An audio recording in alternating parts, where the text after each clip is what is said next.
صحیح احادیث میں ایک عجیب اور پرلطف واقعہ بیان ہوا ہے۔ اس واقعہ سے یہ بھی ثابت ہوتا ہے کہ رحیم و کریم رب اپنے بندوں پر ان کے ماؤں سے بھی زیادہ شفیق اور مہربان ہے۔ واقعہ یہ ہے کہ رسول اللہ صلی اللہ علیہ وسلم نے فرمایا، جنت میں سب سے آخر میں داخل ہونے والا شخص اس طرح داخل ہوگا کہ کبھی وہ چلتا ہوگا، کبھی گھٹنے کے بل گھسٹتا ہوگا اور آگ کی لپیٹ اس تک پہنچ رہی ہوگی۔ جب وہ اس سے آگے بڑھ جائے گا تو اس کی طرف متوجہ ہو کر کہے گا کہ وہ ذات بڑی بابرکت ہے جس نے مجھ کو تجھ سے نجات دی۔ یقیناً اللہ تعالی نے مجھے وہ چیز عطا کی جو اولین و آخرین میں سے کسی اور کو اس نے نہیں دی۔ پھر اس شخص کے لیے ایک درخت نمودار ہوگا۔ وہ کہے گا کہ اے رب، مجھ کو اس درخت کے قریب کر دے تاکہ میں اس سے سایہ حاصل کروں اور اس کا پانی پیوں۔ اللہ تعالیٰ فرمائے گی کہ اے ابن آدم، اگر میں تم کو یہ چیز عطا کر دوں تو شاید تم مجھ سے اور سوال کر بیٹھو۔ وہ کہے گا کہ نہیں اے رب، اور اللہ تعالیٰ سے عہد و پیمان کرے گا کہ اس کے علاوہ کسی اور چیز کا سوال نہیں کرے گا، اور اس کا رب اس کی درخواست قبول کر لے گا اور اس کو اس درخت کے قریب کر دے گا، حالانکہ وہ جانتا ہے کہ اس بندہ کو اس پر صبر نہیں آئے گا۔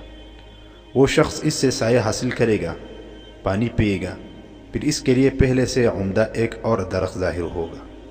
وہ کہے گا کہ اے رب، مجھ کو اس سے قریب کر دے تاکہ میں اس کا پانی پیوں اور اس سے سایہ حاصل کروں، اس کے علاوہ تجھ سے سوال نہیں کروں گا۔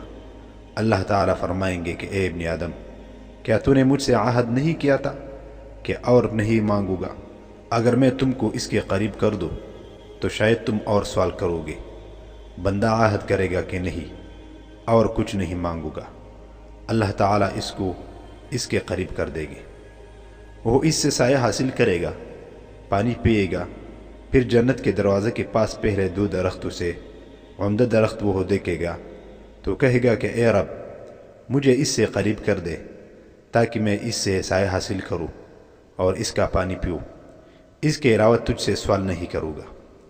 اللہ تعالیٰ فرمائیں گے کہ اے ابن آدم، کیا تجھ نے مجھ سے عہد نہیں کیا تھا کہ اس کے علاوہ اور کچھ سوال نہیں کروں گی؟ وہ کہے گا کہ ہاں یا رب، لیکن اس کے بعد اب اور مطالبہ نہیں کروں گا۔ اس کا رب اس کی درخواست کو قبول کرے گا اور اس کو اس کے قریب کر دے گا، لیکن وہ جانتا ہے کہ اس کو اس پر بھی صبر نہیں ہوگا۔ جب وہ شخص اس درخت سے قریب ہوگا تو اہل جنت کی آوازیں سنے گا، پھر کہے گا اے میرے رب، مجھے اس میں داخل کر دیجئے۔ اللہ تعالیٰ فرمائیں گے کہ اے ابن آدم، آخر کب تمہارا سوال ختم ہوگا؟ کیا اگر ساری دنیا اور جو کچھ اس میں ہے تمہیں عطا کر دو تو تم خوش ہو جاؤ گے؟ بندہ کہے گا کہ اے میرے رب، کیا آپ مجھ سے مذاق کرتے ہیں حالانکہ آپ رب العالمین ہے؟ ابن مسعود رضی اللہ تعالی عنہ ہنس پڑے اور کہنے لگے کہ کیا تم مجھ سے نہیں پوچھتے کہ میں کیوں ہنسا؟ لوگوں نے پوچھا آپ کیوں ہنس رہے ہیں؟